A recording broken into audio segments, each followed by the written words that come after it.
అందరికీ కూడా వినాయక చవితి శుభాకాంక్షలు. ఈరోజు గొప్ప జ్ఞానాన్ని మనం వినబోతున్నాము. ద్వంద్వ స్వభావం కలిగి ఉంటుంది ఈ సృష్టిలో.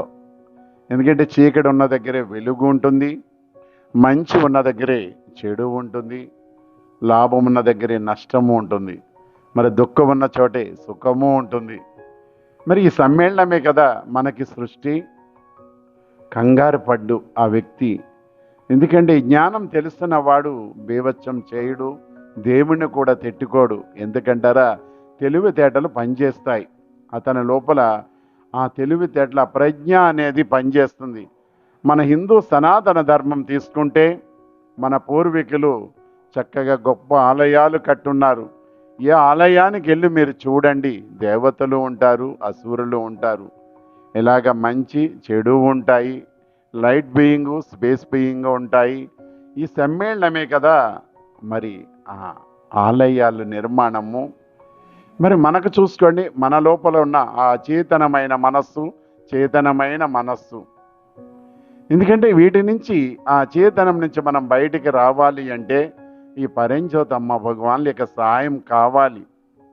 ఈరోజు కుటుంబ బాంధవ్యాలు తీసుకోండి, ఎలాగున్నాయో. గొడవలతోటి యుద్ధాలు జరుగుతున్నాయి ఇంట్లో. ఎందుకంటే ఏ కుటుంబ బాంధవ్యం నిలబడాలన్నా గుర్తుపెట్టుకోండి, మనస్సు నుంచి నువ్వు మాత్రం పెళ్ళి చేసుకుంటే వచ్చే ఆ భావము అది నిలవదండి, ఆ బాంధవ్యము. ఎందుకంటే హృదయం నుంచి రావాలి. ఆ హృదయం నుంచి వచ్చిన ఆ బాంధవ్యాన్ని నువ్వు పెళ్లి చేసుకో. చక్కగా జీవితం అనేది అద్భుతంగా దైవానుగ్రహంతో ఆనందంగా ముందుకు వెళతావు. ఈ భార్యాభర్తల మధ్యన ఏది వచ్చినా కూడా నువ్వు ఎటువంటి ఘటనలైనా స్వీకరించి ఆనందంగా ముందుకి వెళతారు. ఒకరిని ఒకరు అర్థం చేసుకుంటారు. అలాగే గుర్తుపెట్టుకోండి, ఈ శరీరంలో కూడా మంచి రక్తము ఉంటుంది, చెడు రక్తము ఉంటుంది. ఈ యొక్క మంచి చెడుల మిశ్రమేమే కదా ఈ శరీరము. అందుకే ఉన్నది ఉన్నట్లు స్వీకరించడమే ఈ గొప్ప జ్ఞానము. మరి ఈ ఉన్నత చైతన్య స్థితిలో ఉన్నప్పుడు ఇది అర్థమవుతుంది. మనిషి అప్పుడు ఆనంద స్థితిలో మునిగిపోతాడు. ఇంకా ఆనందము, ఇదంతా కూడా అతను చూస్తూ ఉంటే ఇంకా ఆనందము సచ్చితానందం అయిపోతుంది. ఈ సచ్చితానందము పరమానంద స్థితిలోకి వెళ్ళిపోతాడు. మరి ఇంతటి గొప్ప జ్ఞానాన్ని మనం వింటున్నాము.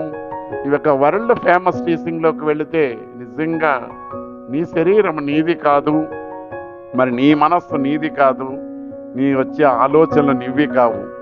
నేను అన్నది ఒక భ్రమ. మరి అలాంటప్పుడు జీవితం అనేది అంగీకార స్థితిలో నువ్వు ఉండాలి. నువ్వు జీవితాన్ని ఎప్పుడైతే అంగీకరించావో అప్పుడు జీవితమా మహా అద్భుతంగా ముందుకు నడుస్తుంది. మరి భగవంతుడు ఈ యొక్క గొప్ప జ్ఞానాన్ని మనందరికీ కూడా ఇచ్చున్నారు. ఇప్పుడు హృదయాలు తీసుకుంటే నిర్జీవం అయిపోయి ఉన్నాయి. మరి ఆ హృదయ వికసన జరగాలి, అది భగవంతుడు సహాయంతో జరుగుతుంది. అందుకే భగవంతుడితో ఒక దృఢమైన బంధం ఉండాలి అని. తర్వాత చైతన్య స్థితిలో ఉన్నవాడు ఉన్నత చైతన్య స్థితికి వెళితే ఇదంతా అర్థమవుతుంది, సృష్టి రహస్యం ఏమిటి అనేది. ఈ విశ్వం ఎంత మనకు సహాయం చేస్తుందో అప్పుడు తెలుస్తుంది. ఇంత గొప్ప జ్ఞానాన్ని ఈరోజు ఈ వినాయక చవితి రోజున మనమందరం విన్నాము. రూపం ఏదైనా పర్వాలేదు, ఏ రూపంలో ఇష్టమైతే ఆ రూపంలో భగవంతుడితోటి ఒక బాంధవ్యం ఉండాలి. నా బాంధవ్యం అనేది రోజు రోజుకి నీకు పెరిగిన రోజున అప్పుడు నీ చైతన్య స్థితి కూడా పెరిగే కొలది నువ్వు అర్థం చేసుకునే రీతి మారిపోతుంది. అనుగ్రహ వర్షంలో నువ్వు కురుస్తావు. ఇక ఆ జ్ఞానంలో మునిగి తేలుతూ ఉన్నప్పుడు కుటుంబ బాంధవ్యాల్లో కూడా ప్రేమ నిండిపోతుంది. జీవితాన్ని హాయిగా ఆనందంగా ప్రేమమయ జీవితాన్ని గడుపుతావు. ఇక ఏదైనా ముఖ్యంగా దైవానుగ్రహం అనేది నీ జీవితంలో వర్షమై కురవాలి అంటే ఒక్కటేనండి, కన్న తల్లిదండ్రులు, తరువాత మగవాళ్ళకైతే భార్య, ఆడవాళ్ళకైతే భర్త. ఎందుకంటే ఈ బాంధవ్యాలు బాగుంటే నీకు అనుగ్రహానికి ఇంకా లోటుండదు. అప్పుడు నువ్వు చైతన్య స్థితి ఉన్నత చైతన్యవంతుడు అయినప్పుడు ఈ సృష్టి గురించి పూర్తిగా నీకు అర్థమవుతుంది. ఈ విశ్వమే నీకు సహాయం చేస్తుంది.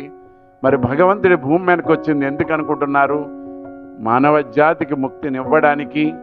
మరి ఆ ముక్తి అందరూ పొందాలని ఈ వినాయకుడు చవితి సందర్భంగా అందరికీ ఆటంకాలన్నీ పోయి అందరూ సంపూర్ణ జీవముక్తి పొందాలని కోరుకుంటూ ఆనందంతో ముగిస్తున్నాం. మరందరికీ పరంజ్యోతమ్మ భగవాన్ శరణం. Thank you.